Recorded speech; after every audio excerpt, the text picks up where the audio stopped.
अगर मैं आपसे कहूं कि एक फिल्म मेकर ऐसी भी हैं जिन्होंने बिना किसी शोर के भाषा, जेंडर, जियोग्राफी और स्टोरी टेलिंग की सारी सीमाएं तोड़ दी तो एक ऐसी निर्देशक जिनकी फिल्में केरल से लेकर सनडांस तक, सोफिया से पेरिस तक पहुंची और अब बड़े पैमाने की सिनेमा की दुनिया में कदम रख रही है toxic, a fairy tale for grown ups के साथ।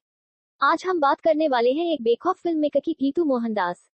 गीतू मोहनदास का असली नाम गायत्री दास है। परिवार में प्यार से उन्हें गीतू कहा जाता था और यही नाम आगे चलकर उनकी पहचान बन गया।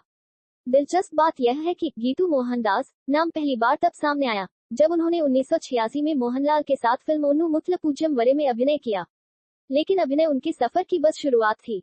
उनकी असली मंजिल थी कैमरे के पीछे।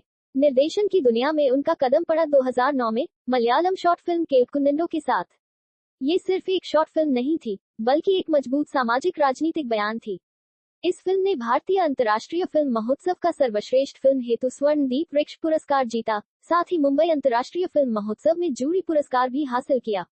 एक डेब्यू के लिए ये किसी बड़ी घोषणा से कम नहीं था। फिर आया साल 2014 और यहीं से सब कुछ बदल गया। लायंस डाइस सिर्फ एक फिल्म नहीं, बल्कि हाशिए पर खड़े लोगों की आवाज थी। ये फिल्म सनडांस फिल्म महोत्सव में प्रदर्शित हुई और इसे 2 राष्ट्रीय फिल्म पुरस्कार मिले, एक गीतांजलि थापा के शानदार अभिनय के लिए और दूसरा राजीव रवि की उत्कृष्ट छायांकन कला के लिए। इस फिल्म को दुनिया भर में पहचान मिली। सोफिया अंतर्राष्ट्रीय फिल्म महोत्सव में विशेष जूरी पुरस्कार, फिल्म समीक्षकों का अंतर्राष्ट्रीय पुरस्कार, न्यूयॉर्क इंडियन फिल्म फेस्टिवल में सर्वश्रेष्ठ अभिनेत्री का सम्मान और इटली व स्पेन के प्रतिष्ठित फिल्म महोत्सवों में कई पुरस्कार। सबसे अहम बात यह रही कि लायंस डाइस को 87वें अकादमी पुरस्कारों में सर्वश्रेष्ठ विदेशी भाषा फिल्म श्रेणी के लिए भारत की आधिकारिक प्रविष्टि के रूप में चुना गया।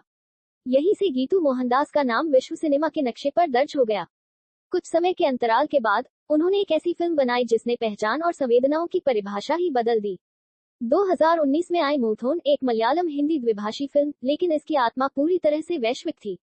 इस फिल्म की कहानी को पहले ही सनडांस फिल्म महोत्सव 2016 में वैश्विक फिल्म निर्माण पुरस्कार मिल चुका था।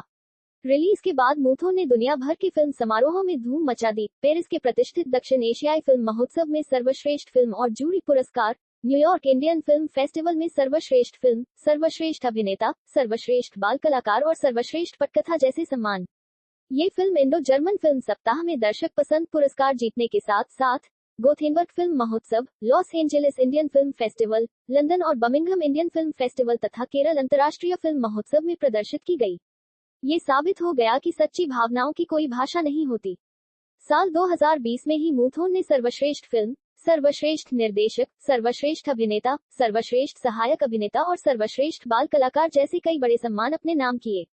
इस फिल्म ने ये साफ कर दिया कि गीतू मोहनदास कविता जैसी संवेदनशीलता और कच्ची सच्चाई दोनों को एक साथ पर्दे पर उतार सकती हैं। और अब उनका अगला कदम और भी बड़ा है। साल 2026 में आने वाली toxic, a fairy tale for grown ups उनकी अब तक की सबसे महत्वाकांक्षी फिल्म मानी जा रही है। कन्नड़ और अंग्रेजी भाषा में बनी यह फिल्म भारतीय अंतर्राष्ट्रीय फिल्म महोत्सव में एक निर्देशक के रूप में उनके नए अध्याय की शुरुआत का संकेत देती है। बड़े पैमाने पर बनी सिनेमा के साथ, लेकिन वही सशक्त और साहसी सोच। केलकुनिंडो से लेकर टॉक्सिक तक, गीतू मोहनदास ने कभी ट्रेंड्स का पीछा नहीं किया। उन्होंने अपना रास्ता खुद बनाया। उनकी फिल्में शोर नहीं मचाती, बल्कि मन में ठहर जाती हैं। वे दर्शक को असहज करती हैं, सवाल पूछने पर मजबूर करती हैं और भीतर तक झकझोर देती हैं।